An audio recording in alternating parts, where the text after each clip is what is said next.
नमस्कार दोस्तों, स्वागत है आप सभी का एक और नई वीडियो में।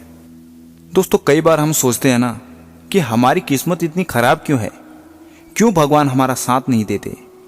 ये बातें व्यक्ति अक्सर तभी बोलता है जब वह मन से बहुत दुखी हो जाता है या बहुत धन संबंधी परेशानी से गुजर रहा होता है, और या फिर जब उसे किसी का सहारा नहीं मिलता और वह जीवन में खुद को अकेला महसूस करता है।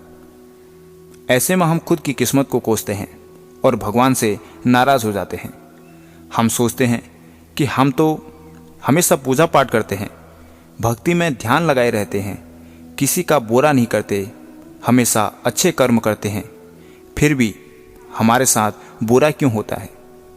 और व्यक्ति यही सोचता है कि भगवान उसका साथ क्यों नहीं दे रहे हैं। लेकिन एक कड़वी बात बताऊं आपको, जब हमारी किस्मत अच्छी चल रही होती है ना, तब भगवान की कृपा हमारे ऊपर रहती है, हर कार्य में हमें सफलता मिलती है। उस समय हम ये क्यों नहीं बोलते कि हमारी किस्मत इतनी अच्छी कैसे होगी, हमारी किस्मत इतनी अच्छी क्यों है, भगवान मेरे ही साथ क्यों है। ये बातें किसी भी मनुष्य के दिमाग में आती ही नहीं है। व्यक्ति उसी समय भगवान को कोसता है जब वह दुख व परेशानी में होता है, जब उसके मन की नहीं हो रही होती है, जब उसके कार्य नहीं बनते हैं, उसे किसी भी कार्य में सफलता नहीं मिलती है। तब वह क्रोध में आकर दुखी होकर अपने भगवान को ही बोल देता है कि मेरे साथ ही ऐसा क्यों होता है। देखिए दोस्तों, हर किसी के जीवन में उतार चढ़ाव तो आते हैं, लेकिन उस स्थिति में उस समस्या का समाधान हमें शांत होकर करना है, दुखी होकर करना है या क्रोध में आकर करना है, ये सारी चीज़ें आप पर निर्भर करती हैं। क्योंकि समय तो एक जैसा रहता ही नहीं है, समय ने तो बदलना ही है। लेकिन उस समय परीक्षा ली जाती है आपके धैर्य की। भगवान जब हमारे साथ अच्छा करता है तो कैसे हम उस ईश्वर को भूल जाते हैं।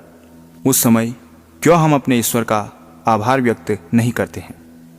हम क्या करते हैं, जब हमारा कार्य बन जाता है हम प्रसन्न होकर मंदिर जाते हैं, वहाँ दिया जलाते हैं, ईश्वर को धन्यवाद बोलते हैं और वापस आ जाते हैं।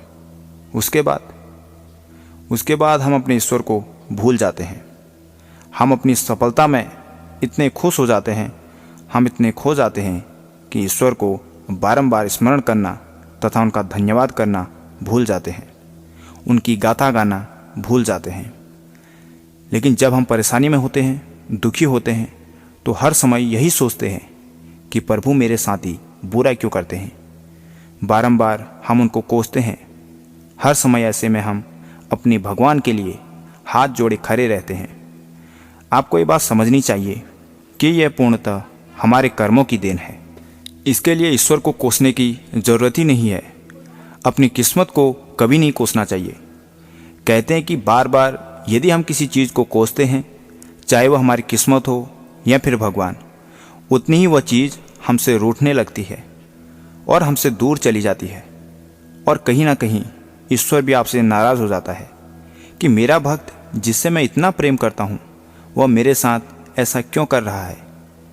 इसलिए हर परिस्थिति में अपने आप पर भरोसा रखिए, अपने ईश्वर पर भरोसा रखिए। अगर आप सच में महाराज जी के भक्त हैं, गुरुदेव को अपना सब कुछ मानते हैं, तो उन पर विश्वास रखिए। वो आपका समय जरूर ले रहे हैं, आपकी परीक्षा जरूर ले रहे हैं, लेकिन ध्यान रखिए वो आपसे इतना प्रेम करते हैं कि जब आप पूर्णतः थक जाएंगे ना, तो फिर बाबा आपके दुख को सहन नहीं कर पाएंगे और एक क्षण नहीं लगाएंगे आपकी परेशानी को दूर करने में।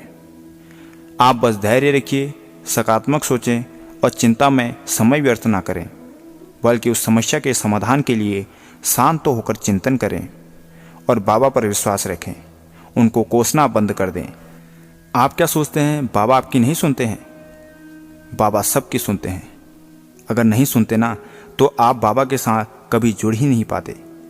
ये आपका सौभाग्य है, आपकी अच्छी किस्मत है, जिसके कारण आपको भगवान के रूप में बाबा नीमकौली महाराज मिले हैं। उनकी नियमित आराधना करने से, उनका स्मरण करने से अच्छे की किस्मत बदली है। बस बाबा पर भरोसा रखें और धैर्य बनाकर अपने समय का इंतज़ार करें। अगर चैनल पर नए हो तो चैनल को सब्सक्राइब कर लें। मिलते हैं अगली वीडियो में। जय श्री राम, जय हनुमान, जय बाबा नीम कौली महाराज।